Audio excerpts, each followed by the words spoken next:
नमस्ते साथियों, आपका स्वागत है आदिशक्ति सर्विसेज के हमारे YouTube चैनल में।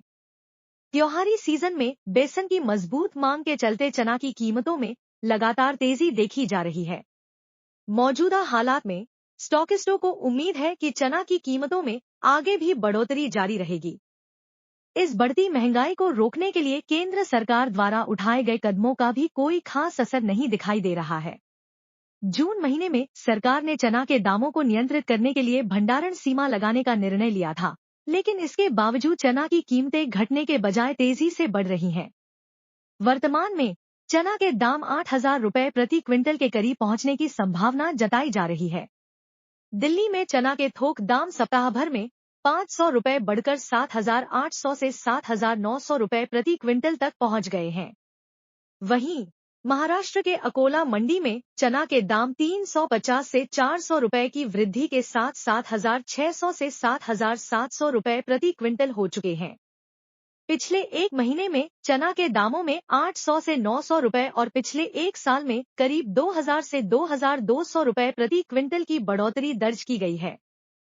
चना की कीमतों में इस तेजी का मुख्य कारण उत्पादन में कमी और त्योहारी मांग का बढ़ना है। इस साल चना के उत्पादन में कमी आई है, जिससे इसकी कीमतों में लगातार बढ़ोतरी हो रही है। हाल की तेजी का मुख्य कारण त्योहारों में बेसन की मांग में वृद्धि होना है। India pulses and grains association (इप्गा) की रिपोर्ट के अनुसार त्योहारी सीजन में बेसन की मजबूत मांग ने चना की कीमतों को ऊपर की ओर धकेल दिया है। स्टॉकिस्टों का मानना है कि चना की कीमतों में आगे भी बढ़ोतरी जारी रहेगी, इसलिए वे फिलहाल चना की बिक्री को रोक सकते हैं। इसके अलावा ऑस्ट्रेलिया और तंजानिया से आने वाले चना के दाम भी बढ़ रहे हैं, जिससे घरेलू बाजार में इसकी कीमतों में और तेजी आई है।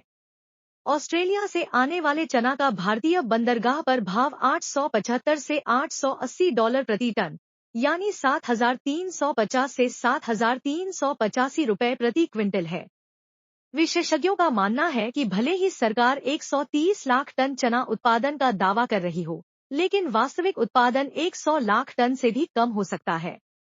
ऐसे में चना के दाम 8,200 से 8,500 रुपए प्रति क्विंटल तक पहुंच सकते हैं। यदि सरकार ने इस स्थिति पर समय रहते हस्तक्षेप नहीं किया, तो चना की कीमतें 8,500 रुपए प्रति क्विंटल तक बढ़ सकती हैं। हालांकि चने पर सरकार का ध्यान केंद्रित है, जिससे मटर के आयात पर कोई रोक नहीं होगी। नेफेड द्वारा चना की नीलामी के जरिए बिक्री की जा रही है, लेकिन यह मात्रा बहुत कम है और इसका असर बाजार पर दिखाई नहीं दे रहा है।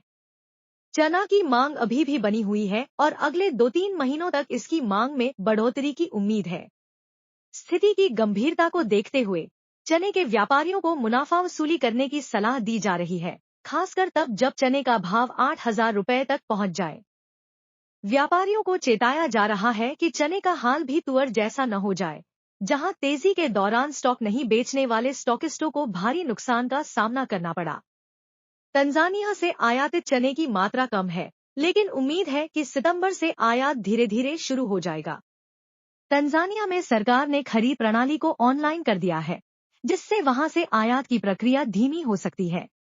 वर्तमान में तंजानिया से आने वाले चना का CNF मूल्य 940 से 950 डॉलर है, जबकि ऑस्ट्रेलियाई चना 960 डॉलर प्रति टन पर उपलब्ध है। अन्य सभी दालों के दाम कम हो गए हैं, लेकिन चने की कीमतें लगातार बढ़ रही हैं। सरकार की नजर अब चने पर है और केंद्रीय उपभोक्ता मामले मंत्रालय और खाद्य मंत्रालय इस पर लगातार नजर रखे हुए हैं। सचिव खरे ने भी संकेत दिया है कि जब तक चने की कीमतें ऊंची रहेंगी, मटर के आयात पर कोई प्रतिबंध नहीं लगाया जाएगा। अगर आपको यह जानकारी उपयोगी लगी हो, तो हमारे चैनल को सब्सक्राइब करें, वीडियो को लाइक करें और शेयर करें। और हाँ, कमेंट करके बताएं कि आप किस और जानकारी की उम्मीद रखते हैं। मिलते हैं अगले वीडियो में, तब तक के लिए नमस्कार।